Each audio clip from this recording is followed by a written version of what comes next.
Welcome to Wales. It's about the size of New Jersey and it holds an unreasonable number of records. Longest place name in Europe. When? No, Where? no. Smallest house in Britain. This is so small.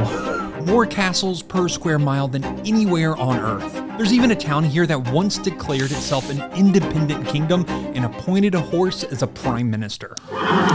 Look, we've never been to Wales, and I'm probably saying Wales wrong and it sounds like a whale, but we need to change that. Mountains, castles, empty roads, an aggressive number of sheep. And this might be some of the most beautiful scenes we've seen throughout the UK. Hey, I'm Chris, this is Sarah, and of course we cannot forget Kramer. And welcome to Wales. Good morning from Wales. We got here yesterday, had a wonderful Brit stop at this farm. They have sheep, chickens, Kramer, 2 dogs, which Kramer really wanted to get at, but they were 12 and 18 years old, so we didn't let him. Lovely farm, lovely family, so wonderful. They have like little glamping tents that you can book and camp out here if you don't have a rig, but they're so gracious to let us stay here. Gave us all these recommendations for Wales, and so we're excited to explore this part of the UK that we've never been to before. I feel like people don't come here near as often as they do. Like, Scotland had its moments, England always has its moment. This is Wales time, so we're gonna go explore Wales now. The plan roughly was to start at the top of Wales and work our way down. So we're beginning up here in the north in a walled town called Conwy. And we figured we'd start the morning the only sensible way, with coffee. First stop is Corna Coffee. For a long time we started just about every video with a cup of coffee. And I feel like it's been a while since we've done that. Hasn't it been a while? Yeah, we've kind of gotten out of that. But getting coffee here. This shop is 1 block over from the water, from the ocean. It's beautiful. It was supposed to be all cloudy and rainy today. And then the sun came out and it's relatively warm. And by relatively warm, I think the high is like 55 today. I'll take it. We got a rhubarb sponge bread. She came out here and let us know that there were no nuts in it. She was checking the allergens after we bought it. And I was kind of hoping there were nuts because I just wanted to eat it myself. But there are no nuts. Chris, you are good to eat it. We will share. This is Conwy, and it's a walled town, and I mean actually walled, the whole thing. It's a full ring of stone that goes all the way around, and then you have this castle. It's got 8 towers right there on the harbor. Edward I put it here in the 1200s, and it was built to break Wales. But 700 years later, it's a part of what makes Wales, Wales. So I'm walking up to the castle, and I noticed that you can walk up for free on the castle walls, which is pretty interesting. So you can walk up here and you're sitting above. Here's the castle behind me. Storm's rolling in, so perfect time to be on top of the castle walls. Just be careful because it is a little, especially when it's wet, it can be a little slippery and dangerous. So to get inside the castle, it's $12.90 for an adult. But look at this, it's right here in the heart of town.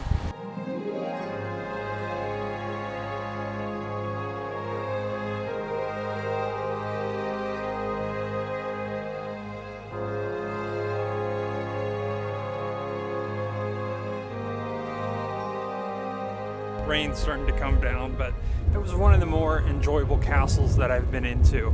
It's really large. It spans, through town. Cars are driving through parts of the old castle, which is fascinating. You can get lost in it and just kind of explore it. When I find a castle that I really like, it's because you get to explore it and you feel like you're exploring ruins and you're getting transported back in time. And that was a really well done castle. So you can take an audio tour, hear the history, but honestly, it's just a fun castle just to walk around. So one thing about Wales, that's not a sound effect, that's real. That sounds fake, doesn't it? They have the most number of castles per square mile in the entire world. In this one small country, there are over 600 castles. That's crazy. That's a crazy amount of castles. But if you're gonna come to Wales, it's sort of, I feel like you have to tour a castle because castles are really interesting. But this one was one of the ones that a local recommended. They said, there's a lot of beautiful castles here, but Conwy Castle really is impressive. It's a good tour. I would recommend you go there. So we did come here, And it is one of the more impressive castles I've ever seen. There's watchtowers all along it. There's the old wall. The city is kind of like inside the wall, or at least the old town is. Very interesting place.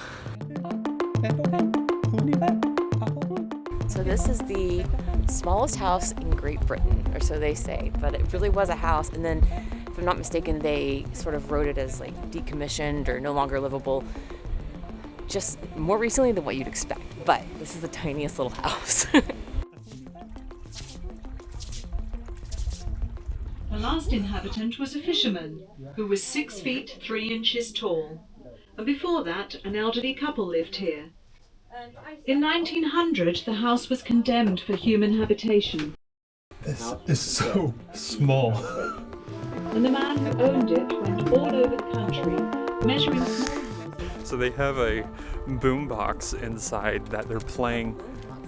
Well, they have a stereo. They have a little stereo that they're playing the tour, and you're in there maybe a minute and a half. It's little. And then it resets. And so you get to hear the whole history, brief history, in a few seconds.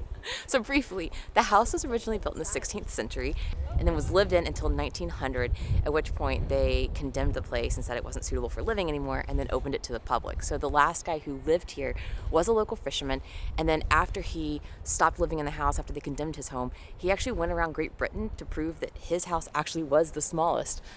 It is very little. I mean, how many square feet do you think that was? It was not 100. It was tiny. I walked in there and my first thought was, I think our van and our truck are both smaller than this place. So I was walking around, I was like, I could do this. We're moving in. This is spacious. It's really adorable. It's adorable, though.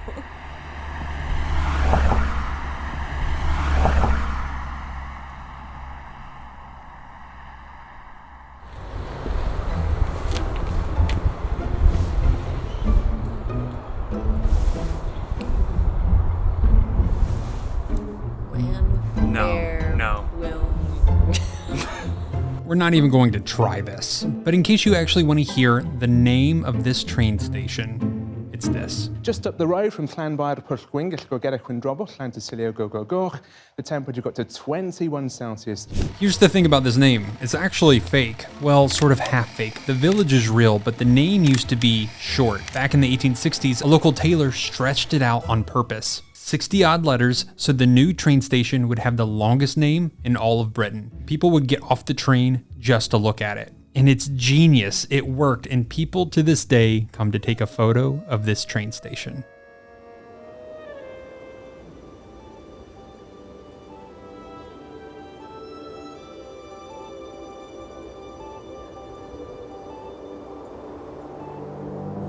I got a friend who sees both sides, but if there's no truth, then there's no lies. And when I looked into his eyes, I see a fear I recognize. 'Cause I used to wonder when I die, will I go to heaven or will I fall on grace? Oh, where's my pride?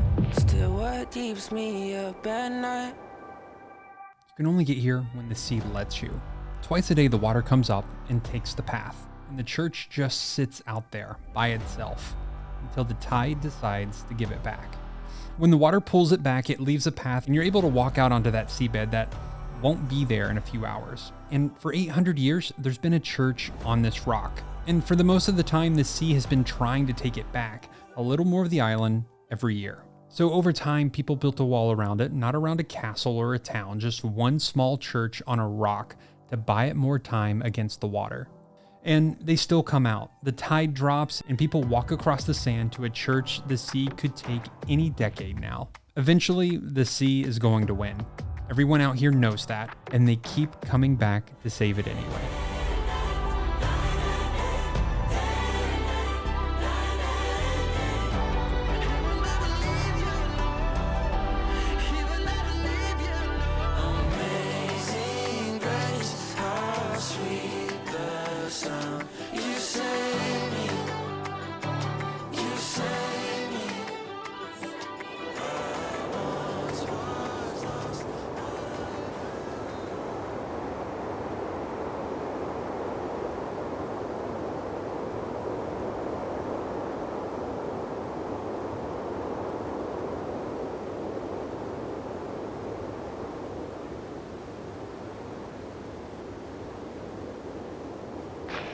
Good morning from Wale. My little hiking buddies. All right, today we are hiking Snowdon, which is the highest peak in Wales. It's about, I think, 3,400 feet tall. The trail's about 7.5 miles long, so I just started. Really, this is pretty good weather by Wales standard. So a little chilly, but I'm moving, so I'm getting a little bit warmer already, but so beautiful here. So Snowdonia is one of Wales' 3 national parks, Snowdon being the highest peak in that park. Very popular to hike. If you don't like hiking though, you can take a train to the top, but that train is not dog friendly. And we like hiking, so we're gonna do the hiking option because it's free. You may notice that Chris is not with me right now. He is gonna be hiking it too, but we are actually kind of tag teaming it. So we did Ben Nevis in Scotland, which is the highest peak in the UK. Kramer did great on that hike. He really did, but he is getting a little older and we decided the rocky surface is a little bit hard on their paws anyway. So we decided that we're gonna take turns today. I'm gonna go hike up, and then when I get to the summit, I'm going to text Chris, tell him to go ahead and start, and then I'm gonna meet he and Kramer on the trail. That's the plan. So that way Kramer still gets a few miles in, but he's not doing the hardest, rockiest scrambling part. So I'll see Chris for a little bit. We're gonna pass off. Not ideal, but just part of traveling with the dog. So anyway, get to hiking. Look at these cool old stones though. How they're just stuck up right out of the ground. It's gorgeous. So this is the trail I'm doing. And it goes this way. Pretty easy to follow. Hiking in somewhere like the UK or Europe is that the trails tend to be very well marked and maintained. I mean, look at that. Super easy to follow. I mean, always pay attention to where you're at. Obviously that was a fork in the road. I could have gone 2 different ways, but I use All Trails, not sponsored, but we use All Trails to download maps ahead of time so that if we don't have cell signal, which I don't think I do right now, so when we don't have cell signal, we can still safely navigate where we're at. If you don't have that already, get it. We do have an affiliate link for that. I think like in contrast to where we're kind of used to hiking, which is, you know, mostly like the PNW back home, Washington, Idaho, Oregon, Montana. There are so many dangers there. Like you have to be careful of your surroundings here too, obviously, but out there, I mean, just in the last couple of days, there was a bear that attacked and killed a man in Glacier. Just so sad. And then 2 brothers were attacked and airlifted out in Yellowstone. 2 places we've been several times. So I guess sometimes Chris and I enjoy hiking in the UK a lot because the wildlife you have to be aware of exists, but it's not quite in the capacity that Montana presents. Like there's no bears, there's no mountain lions, wolves, there's badgers, wild boar. I think there's one kind of poisonous snake. So the risks are a little bit lower. Always be careful, but that is something kind of nice about hiking here.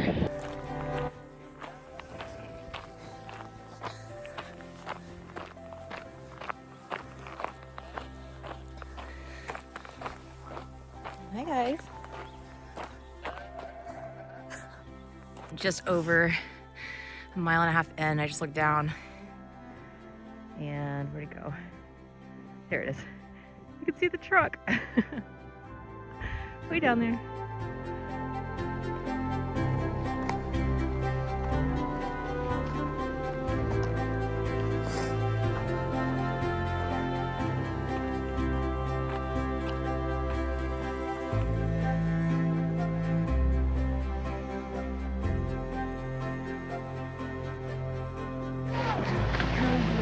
Get to the top. Come on, Effie. Just summited Snowdon. Beautiful sunny day. A little chilly at the top, that's to be expected. The difference between Snowdon and Ben Nevis is at the top of this one, there's actually a cafe, and you can take a train to the top, or you can take it back down. So if you want to climb up and then take the train down, you can do that, or vice versa. Really pretty crowded when you get up here to the summit, just because people are coming off the train, also off of different hiking trails. I passed very few people my entire hike. I think I passed 3 groups. Like, one had 4 people, one was a solo hiker, so not that many people up here on my trail. I'll show you guys the cafe really fast, because it is pretty nice. Like, They take card. It looks like they take Apple Pay too. The prices didn't look crazy either. You could buy a whole pizza in there for like 12 pounds, which I think for that being the only place to get food at the top of a mountain, they could gouge prices a little more. They don't, but it's really beautiful. Gosh, I get wells. Who is that? Kramer! Hi! Hello! How are ya? How you doing, bud? Oh, he's feeling good. Did y'all see sheep? Oh yeah.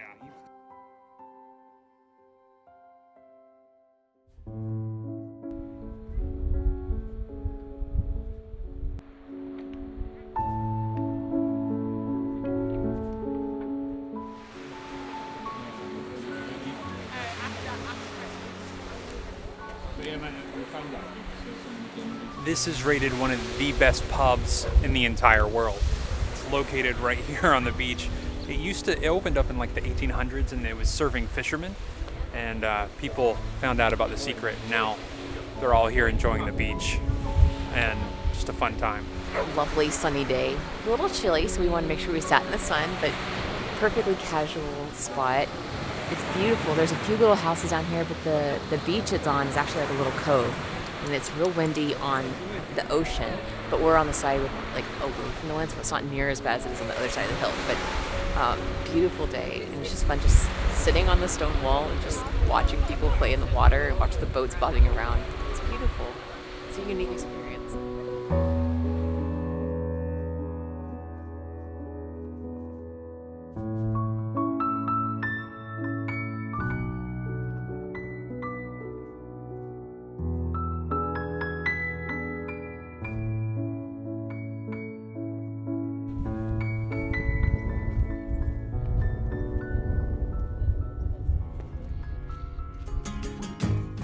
Welcome to Hay-on-Wye, population 1,500, and something like 20 bookshops. There's more places to buy a book here than there is to buy coffee. There's whole houses full of them, books in the street, on the shelves out front, even on the honesty system where you just drop your coins in a box. This is a little honesty bookshop, so you can pick a book, drop some coins off, and it goes to restoring the castle or upkeeping it. They have bookshops all throughout this town, but this one is just, it's nice, quiet. And none of this is an accident. Back in the 60s, a guy named Richard Booth started buying up buildings and started filling them with secondhand books, until this tiny Welsh town somehow became the used book capital of the world. If you're not familiar with this town, it is the first book town in the world. And I don't know how many book towns there are now, but originally the guy who started this was his original shop, and he has since sold the shop, and I think he's passed away, but the owners have continued it on. It's grown. This store, it used to be the biggest commercial building in town. It's 3 floors, and it is just full of books, and they even have an art section in the back, so you can get yarn for knitting, embroidery. They sell patterns for clothes. Really nice, small selection, but really well thought out. The locals now have this really well thought out town of just wonderful books and just new, used, all sorts of things. So it's pretty cool. I'm as a big book nerd lover, this is fun. Unfortunately, traveling so much, I can't really carry like hardbacks or any sort of physical book. So as much as I hate to admit it, I'm a Kindle person now, but it's still fun to be here. I don't know what this is. There's a QR code, but somebody knit this cover to go on top of the mailbox, the royal mailbox. What does it say? Does anyone know something that's been washed away with rain? But look at that little person. Look at the little delivery man. Actually kind of looks like our van. Something else about this town is every Thursday for the last 700 years, they have market day. So this is a market town, but 700 years this little market's been going on. Obviously, I'm sure it's changed throughout the years, but today you can find cheese, meat, fresh baked goods, plants, produce. I mean, they have a little bit of everything, but very nice. It's very quiet. Sometimes farmers markets can be a little overwhelming, but this one is just such a pleasant little town, and a lot of the locals are sitting out on the patios. They stop and they talk to each other as they're passing by, like having their morning coffee. It seems like I'm kind of stepping back in time a little bit in some of these little villages in Britain. Absolutely love it. But this I was kind of worried it's gonna be a little too touristy, and yes, it definitely is geared towards tourists, obviously, but it doesn't feel like, I don't know, Disney World or something like that. You know, it just feels very, like a very real town still. There's still plenty of people who live and work here.